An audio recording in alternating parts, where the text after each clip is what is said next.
جالة فهمي قالت ما حصلش وأعلنوا عليها الحرب بعد اللي كتبته. القصة الكاملة نجمة التسعينات نبيلة عبيد.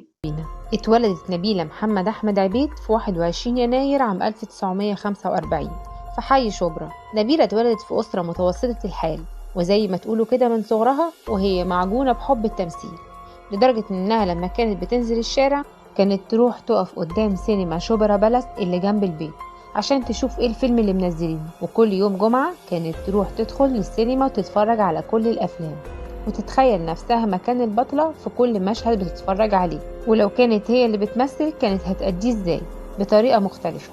ثقتها الزايدة بنفسها ان هي هتكون ممثلة وحبها الشديد للتمثيل خلوها عندها حالة من الإصرار الشديد جدا على البحث عن أي فرصة تفتح لها طريق الشهرة والنجومية. في الوقت ده كانت نبيلة تدرس في الثانوي. حضرت نبيلة عرض أزياء وشافت هناك المخرج عاطف سالم، وفي يوم بالصدفة وهي راجعة من مدرستها في العباسية بتشوف عاطف سالم وهو راكب عربيته. شافت نبيلة ساعتها ان هي دي الفرصة اللي قدامها، راحت موقفة عاطف سالم وقالت له ان والدتها تعرف مامته واخواته في شبرا وانها موهوبة ونفسها تمثل جدا، وعدها عاطف ساعتها انه هيهتم بالموضوع واديته رقم تليفون، وفضلت تستنى انه يتكلم ما اتكلمش، وبقت تكلم صحاب مامتها اللي يعرفوا عيلته عشان يساعدوها انها تشوفه تاني. المهم اتفاجئت انه بيتصل بيها وعرض عليها دور في فيلم لحسن يوسف وسعاد حسني.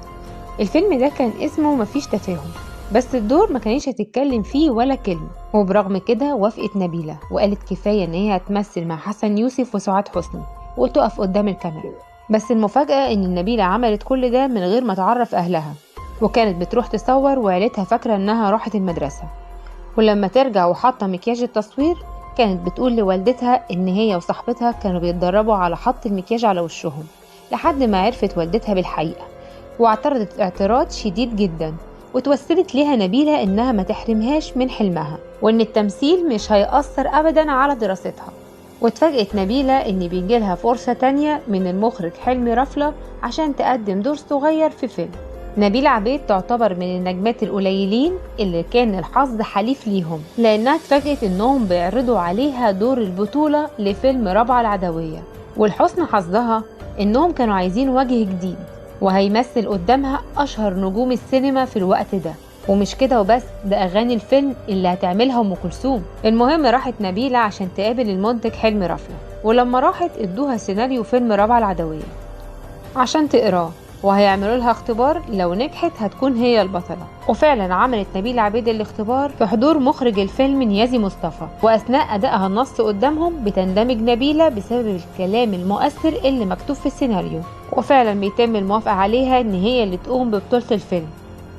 بس اللي انتوا ما تعرفوش ان عشان الموافقة دي تتم كان لازم ام كلثوم هي كمان توافق عليها، ووافقت ام كلثوم على نبيلة وبدأوا يدربوها على أداء رابعة العدوية. أثناء تصوير فيلم رابعة العدوية بيعرض المخرج عاطف سالم على نبيلة عبيد الجواز، وقررت نبيلة عبيد الموافقة على جوازها من عاطف سالم رغم فارق السن الكبير اللي بينهم.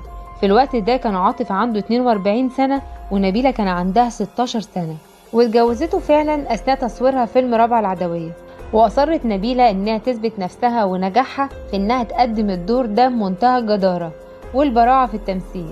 وقد كان فيلم رابعة العدوية كان بوابة دخولها عالم النجومية من أوسع الأبواب، لأن شركة الإنتاج مضت معاها عقد احتكار لتقديم 5 أفلام.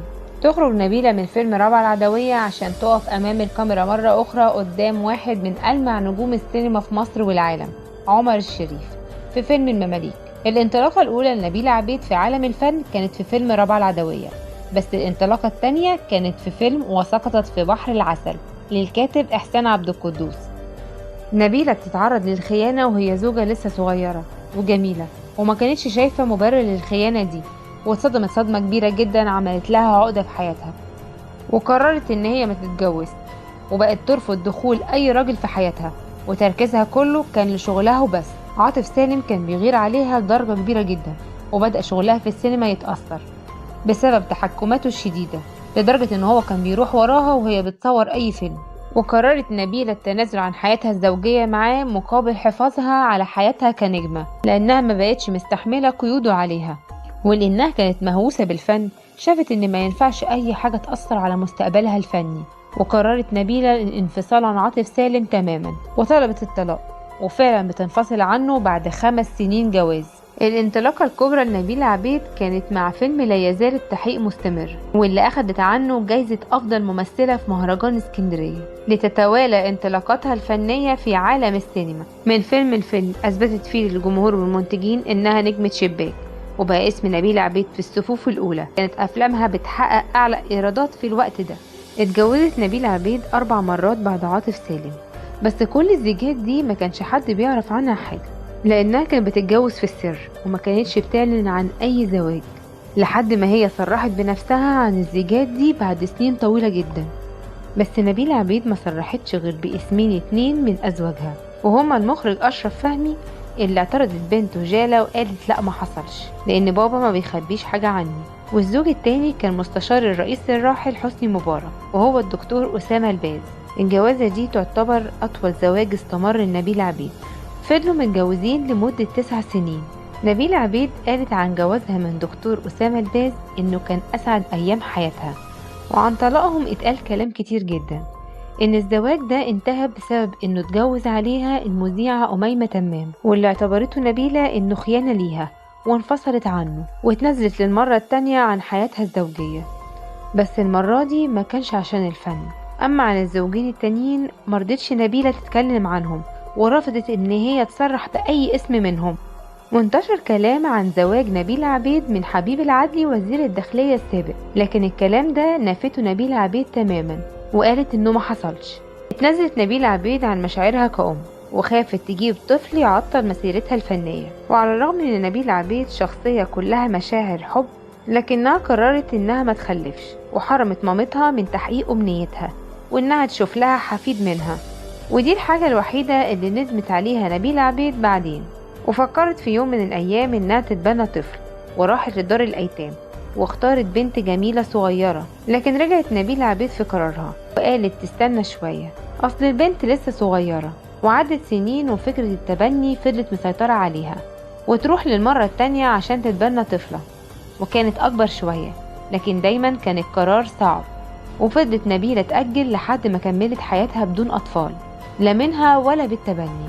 نبيلة عبيد اتحاربت كتير في حياتها، لأن الشهرة مش بالساهل، ودايما بيكون النجاح ليه أعداء.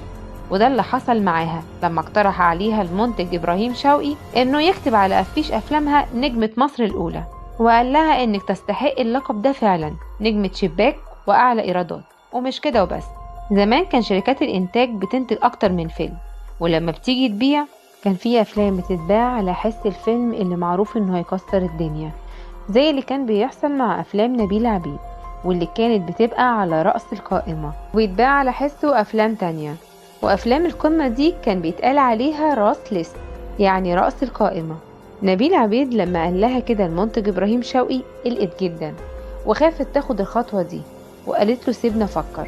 وقتها نبيلة كانت مسافرة لندن، وفضلت تفكر طول الرحلة، وأول ما وصلت هناك كلمته وقالت له خلاص موافقة. وفعلا نزل ليها أول أفيش مكتوب عليه نجمة مصر الأولى، كان في فيلم التحدي اللي قدمته مع الفنان فاروق الفيشاوي وفريد شوقي. وأول ما نزل بوستر الفيلم وعليه اسم نجمة مصر الأولى، الدنيا قامت وما قعدتش. وليه واشمعنى نبيلة عبيد تاخد اللقب ده؟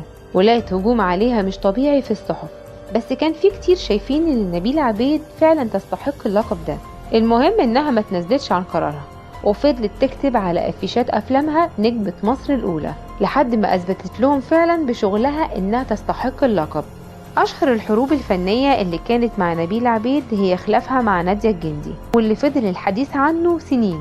بس نبيلة عبيد قالت ان موضوع الخلاف ده ما كانتش تعرف عنه حاجة، وانها اكتشفت بالصدفة لما كانوا بيسألوها عن سبب خلافها مع نادية الجندي. اكتشفت بعد كده ان في ناس كانوا بيوقعوا ما بينهم من غير اي مشاكل اصلا صدرت من اتجاهها. اصل نبيلة ونادية كانوا الاتنين المنافسة قوية جدا بينهم من نجاح افلامهم وايراداتهم العالية، وبعد اكتر من 30 سنة بيتصالحوا مع بعض وبيتشال سوء التفاهم اللي بينهم. انتوا عارفين ان نبيلة عبيد كانت اول نجمة بتبتكر فكرة وضع صورة افيش الفيلم على التورتة للاحتفال، واللي بعد كده بقت عادة لكل النجوم لحد دلوقتي، وبقوا بيحتفلوا على طريقة نبيلة. نبيلة عبيد رفضت تقديم سيرتها الذاتية في أي عمل فني، بس مؤخرا قررت تعمل برنامج تقدم فيه مسيرتها الفنية في حلقات تطلع تحكي فيها هي بنفسها عنها وعن كواليسها مع الفنانين والمخرجين. نبيلة عبيد اهتمت بتقديم نوعية الأفلام اللي بتناقش فيها قضايا اجتماعية مهمة، وده اللي كان بيخلي أفلامها بتلمس مشاعر الجمهور لأنها بتتكلم عن حياتهم، زي فيلم التحدي واللي ناقش قضية المرأة الحاضنة والظلم اللي بتتعرض له، وفيلم التخشيبة اللي يعتبر واحد من أقوى القضايا اللي ناقشتها في أفلامها، وقضية سميحة بدران وغيرها من الأعمال اللي حفرت بيها نبيلة عبيد اسمها بحروف من ذهب في تاريخ السينما في مصر. نبيلة عبيد اتعرضت لصدمات وأخذت أصعب وأجرأ القرارات، وأحيانا اضطرت للتنازلات. مشوار نبيلة عبيد ما بين التضحية والعطاء.